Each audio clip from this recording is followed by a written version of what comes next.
What's up guys? In today's video I'm going to be giving you guys a quick tutorial on how to get an easy fisheye look for your skate clips. There are many different methods to get a fisheye, but I personally use the free version of Davinci Resolve, which is a great software in which you can do pretty much everything you need to do for your skate edits and montages. Firstly, I'll be showing you the easiest method to get a fisheye border for your 16:9 clips in seconds, and then we'll be going a bit deeper with some more techniques. As you can see here, I have my clip, which I'm going to put into my timeline. The clip is recorded at 90 field of view because I'm going to be editing in 16:9, but when I edit in 4:3, I usually record at 100 field of view. So once the clip is in the timeline, we can give it a first look.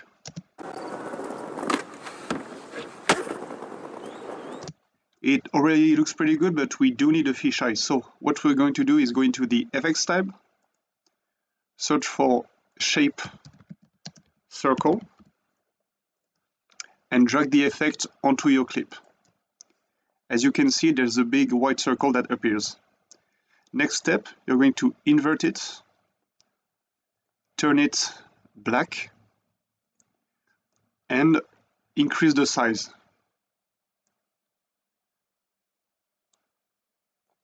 Finally, you can soften the edge a bit. And here you have it. This is the easiest way to get a fisheye for your 16:9 clips. Let's check the result.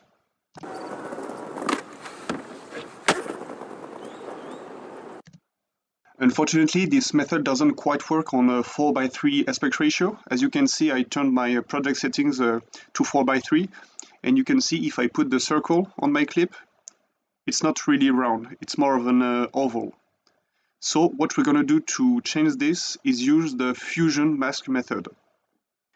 To use the fusion mask method, we're going to be looking for fusion composition and drag it above your clip.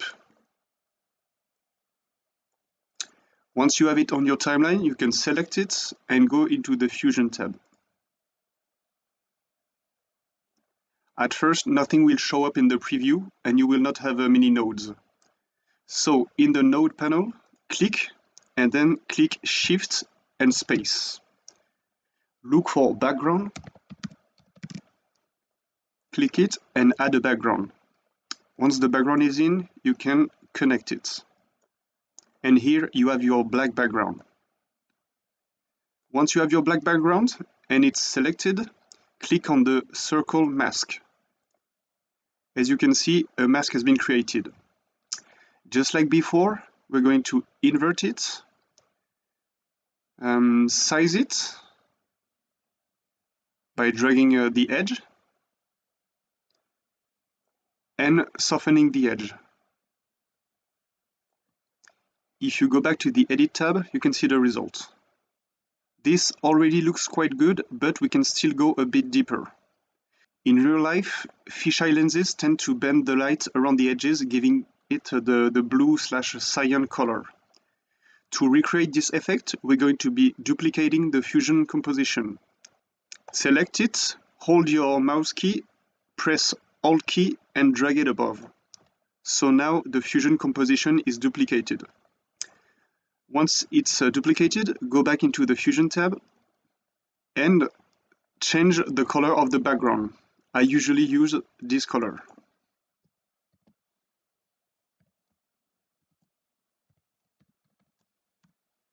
Once the color is applied, go back to the ellipse,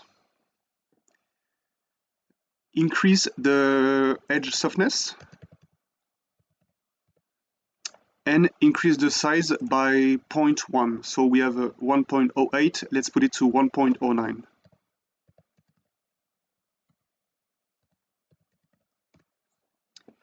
If we go back to the Edit tab, you will see that the purple layer is above the black one. So what you're going to want to do is put the black one on top.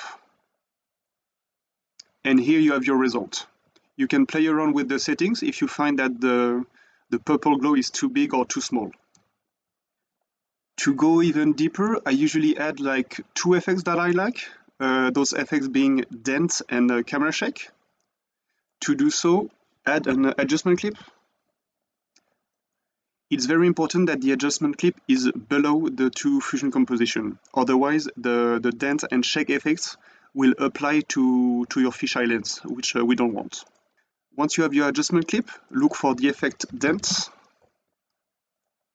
and add it to the adjustment clip.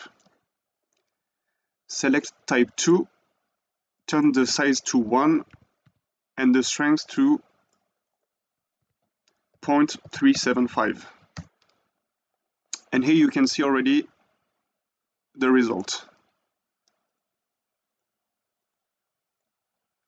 Finally, look for camera shake.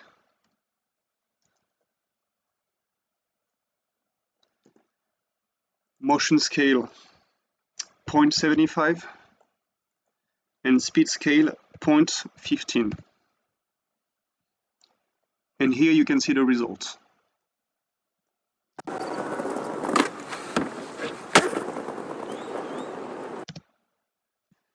Just a quick note, if you don't find the effect I'm talking about, make sure to go into the Effect tab, click on the three dots, and make sure both of these are selected. Otherwise, some effect might not show up in the list. The two effects we've added last depend on the clip you're using. For example, if you're filming a line, the camera shake might be more intense. And if you're filming a long lens, you shouldn't use the dent effect since you're not using a fisheye. That's pretty much it for the fisheye tutorial. I really hope you enjoy it and you can use it for your clips. If you are interested in more tutorials, let me know in the comment, please. I'd love if you could share your clips with me using this fisheye. Thanks a lot, see you around, peace.